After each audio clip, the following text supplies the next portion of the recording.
بسم الله الرحمن الرحيم سلام الله عليكم ورحمة الله وبركاته dhegeystayaal idin ahaantiinba meel kastoo aad joogtaan si walba maqalkeena hagaagsan idaacadda afsan ee gudaha degmada Afgoy idin soo gaaraya waxaad ku soo dhawaataan barnaamijka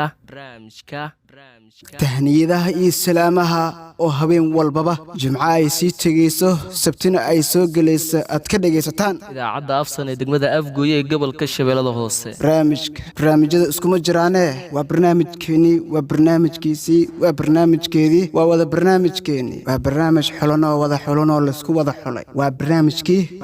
dambaalka iyo salaamaha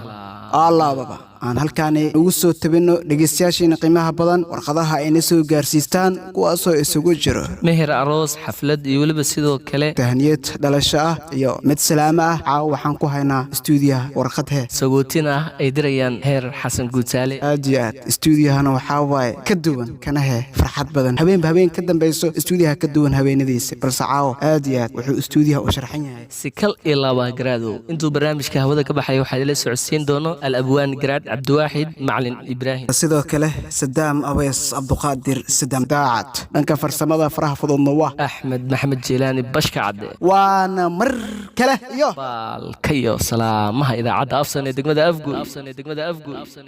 على الوفاء والعز والطيب أصحاب مثل الخليل اللي وفى مع خليله الوقت حان وحل توديع الأحباب من بعد ما عشنا ليالي جميلة على الوفاء والعز والطيب وهبينما جمعة taariikhduna ay ku beegan tahay 13 bishii 3 sanad 2020 intaan u gudagalana caawa barnaamijkeena aan ku daafurka barnaamijka waxaan u deenaynaa garaadow farsamayaqaanka ayaa gacanta haatinayo alaabana diradda waxaan ku saarnaa kaalimaha suugaanta oo aan dhageystayaasha aan u deyna kuwa ugu dambeeyo haleelhe garaadow ka turjumaya barnaamijka markaasi diradda inoo saaran heesa ka turjumanayo marka farsamayaqaanka ayaa caaw wuxuu leeyahay aniga idin soo xulay oo dhageyso saldhigayo naftukay sugaysa sacbada ululayo farxad badan ku saaciday anigana siyaadiyo kordhii socodka mooye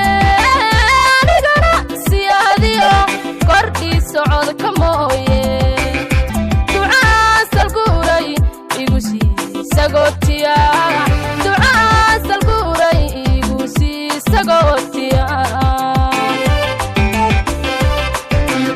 anigana siyaadiyo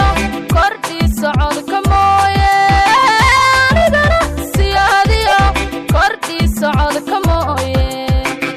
ducaa salguuray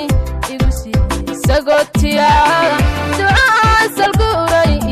sii sagootiya halkaasaan kaga sii talaabnay heestaasi macaaneed faano la farka maqodno kaalimaha suugaantana ma soo koobi karna keedka afsanna waa mid gudub ballaaran hagaag Saddam imika warqadda ugu horeysa ee gacantaada ku soo dhacday run ahaantii warqad sidaan u jeedo aad iyo aad loo soo sharxay loona soo qoray farta kombiyuutarska dhan walbana laga soo xardhay garaado wallahi waa warqad aad iyo aad u qiimo badan waliba waxaa diraya dad agteeda qaali ku ah garaado waxaa loo soo kala hormarsiiyay sida waalidiinta iyo waliba sida loo kala mudan yahay warqadda waxaa lagu hormarsiiyay garaado Aaba Xasan Guutaale iyo waliba sidoo kale hooyo Xaliimo Xaaji Cilmi iyo waliba sidoo kale waxaa la leeyahay dhanka abaayooyinka waxaa ugu horeyso abaayo Leila Xasan Guutaale abaayo Rooda Xasan Guutaale abaayo Badriya Xasan Guutaale iyo waliba sidoo kale abaayo Salmo Xasan Guutaale abaayo Ikraan Xasan Guutaale damo sidoo kale yaanan ka tageen abaayo Faizo Xasan Guutaale iyo abaayo Firdowso Maxamed Xasan intaan aan soo sheegay oo idil waxay tahniyad sagootin ah hawada ay u marinayaan oo ugu horeeyaan hooyo iyo aabe iyo waliba sidoo kale abaayooyinka walaasheen ifraax xasan guutaale oo anbabaxayso dalka dibadiisa marka waxay leeyihiin abaayo safar salaamo kusoo qaado waqtigaaga si ay farxad ay ku dheehan tahay allana ha ku samageeyo ayay leeyihiin garaadow dhankaaga markaan maxaad ugu ducayn lahayd marka aad iyo aad run ahaantii safarka ma ahan mid sahal ah waa mid u baahan samir iyo dulqaad abaayo allaha kaa dhigotii samay barwaaqo ku tagto laguna soo dhaweeye sidii dhulkeedii hooyo oo kale ama hooygeedii hooyo oo kale meel lagaaga soo dhaweeye allaha kaaga dhigo safar salaama iyo sadrigaado ay ku sugnaato farxad aan sala guureynin marka garaadow warqadda dhankaaga maxaad leedahay si aad iyo aad u qurux badanna way u xardhan tahay maadaama aan soo sheegay abaayooyinka dhankaaga aad iyo aad saa sheegtay micnaha waa cagsigeeda waxaana ugu horeeya laleeyahay abowe maxamed xasan guutaale abowe cabdiraxmaan xasan guutaale abowe maxamed xasan guutaale abowe cabdirashiid xasan guutaale iyo sidoo kale sidaam waxaan laga tegi karin waana warqadda ku xusan si gaar ahna loo xusay bahda shaqa wadaagga ay yihiin run ahaantii warqadoodana aad ay u soo aad waxaa ugu horeeya leeyahay shukri xasan jaamac mulki tahliil buraale sidoo kale waxaa dirayo ikraan cabdi shukri iyo sidoo kale waxaa leeyahay walaal maxamed cabdi jalaqsane intaani ay ugu horeeyaan abowooyinka iyo qaybtii dambe ee bahda shaqa wadaagga